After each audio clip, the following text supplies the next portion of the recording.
my actual research project is EDU 596. I found that a problem at my school was that staff and students had limited knowledge with geometry and limited practice in that area. So this led me to my action research questions. Does participating in rich math tasks involving geometry and lesson planning with a team affect familiarity and comfort level in geometry for pre-K 5 teachers? In what ways did participating in rich math tasks involving geometry with a team and lesson planning affect familiarity and comfort level with pre-K 5 teachers? And what techniques do teachers use to teach geometry? In my literature review, I found some information about spatial awareness. Research actually shows that we should give as much instructional time and emphasis to spatial awareness as we do numeracy. In K-8 mathematics, it is a foundational piece for our younger students, and it helps them to have more ideas about real world problems.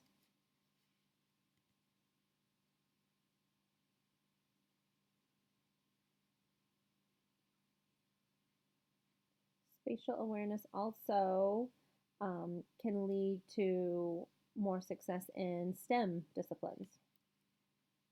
And it's an area that the American education system has somewhat neglected. My literature review also discussed teacher knowledge, and it is problematic. Teachers do not really have high understanding of geometry concepts, and therefore it is difficult to teach those. But professional development can help that. So I work at a school where we have pre-K through 5, and we have 12 classroom teachers, 6 of which participated in the math PD. The goal of the professional development was for teachers to reflect on their current teaching of geometry and to increase teachers' geometry knowledge, familiarity, and comfort level. We had 4 sessions. We met for an hour after school as a pre-K 5 group, and teachers were asked to reflect on how geometry was taught in their classroom. They were also asked to participate in some rich tasks, and then they began plotting out in their curriculum how they would fit geometry into their class and to their work throughout the year, because it had been completely neglected, as research showed. And teachers also explored other materials outside of our district's curriculum, which is Eureka Math.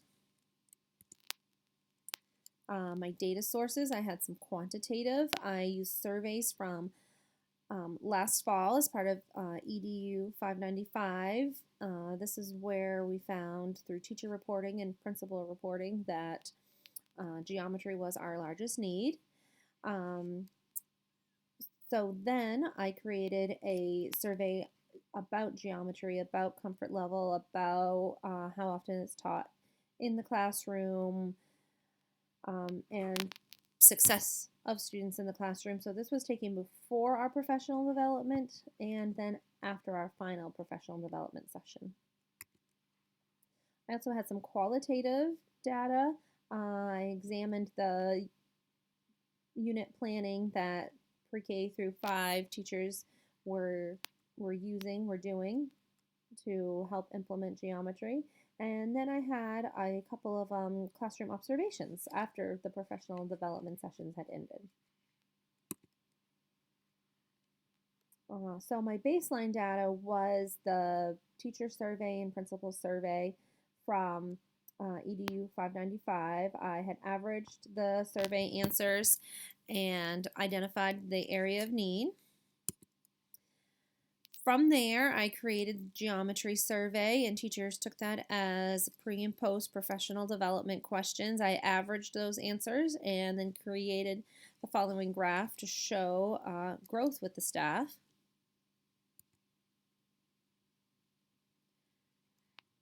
I also looked at the planning template.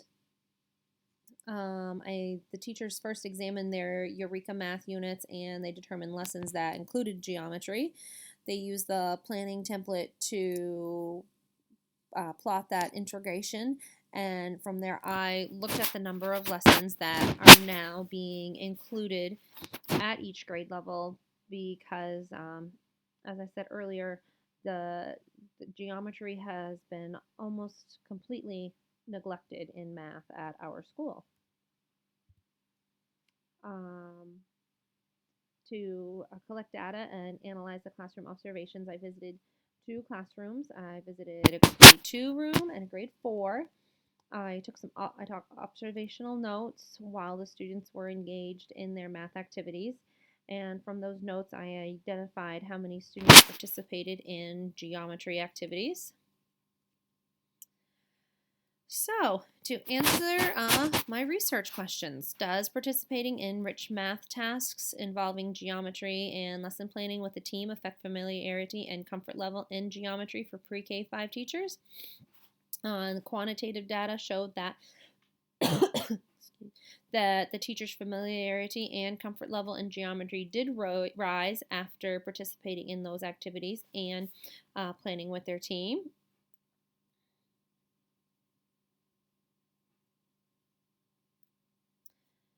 Here's my survey data.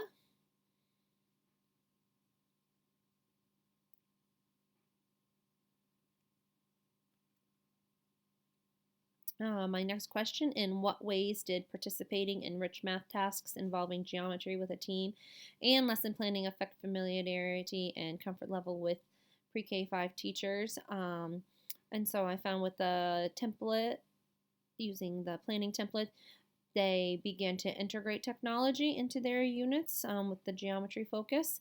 And they are also going to teach the Eureka modules out of order so that geometry is not always the last unit, and they are teaching that earlier in the year.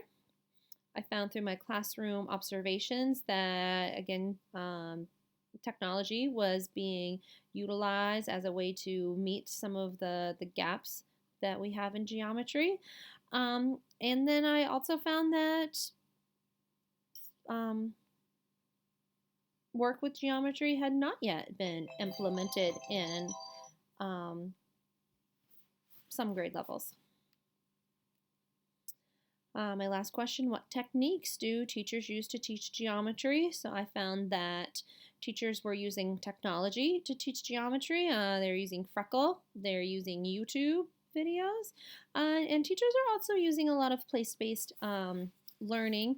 We have some outdoor ed classes, and this actually seems to be the area that is hitting geometry the most, is the integration of the outdoor learning rather than the math class. After participating in planning this math professional development, I found that participating in the rich math task was a positive experience. I had positive feedback. Teachers seemed to enjoy and participating in those tasks.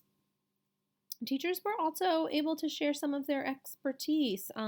Grade 4 was the group that was more interested in technology and finding a way to use that in their room. And after they had set up some accounts on some apps, they helped other grade levels do that and share how easy it was. And the teachers also began plotting how they would incorporate the geometry standards, which I think was a positive start to keeping geometry in the forefront of our minds. I think that more consistent attendance at the professional development sessions could improve implementation. There were 4 sessions, not everyone attended every session, and so that left for some gaps or some not finished planning on their curriculum maps yet. I also feel that if administrators attended the professional development sessions, that would encourage other staff participation. And then I think we also need more sessions. We only did 4 sessions, and it really felt like we were starting to kind of get on a roll. So, with more sessions, more work with staff, I think that the shifts could be encouraged. So next steps for the professional development, or if I, had to do this over again, I would definitely continue to provide the rich tasks at the beginning of each professional development session. That was um, a huge success. I would now provide an exit ticket at the end of each professional development session. I wouldn't wait until the end to get the survey. I'd like some feedback in writing, and that way we could give teachers a chance to kind of chew over their thoughts and not me only asking them to share out in the group. And I'd also like to provide some professional articles or other text for professional development, so it wasn't just me sharing my thoughts or relying on others to share their expertise. Thank you for listening, and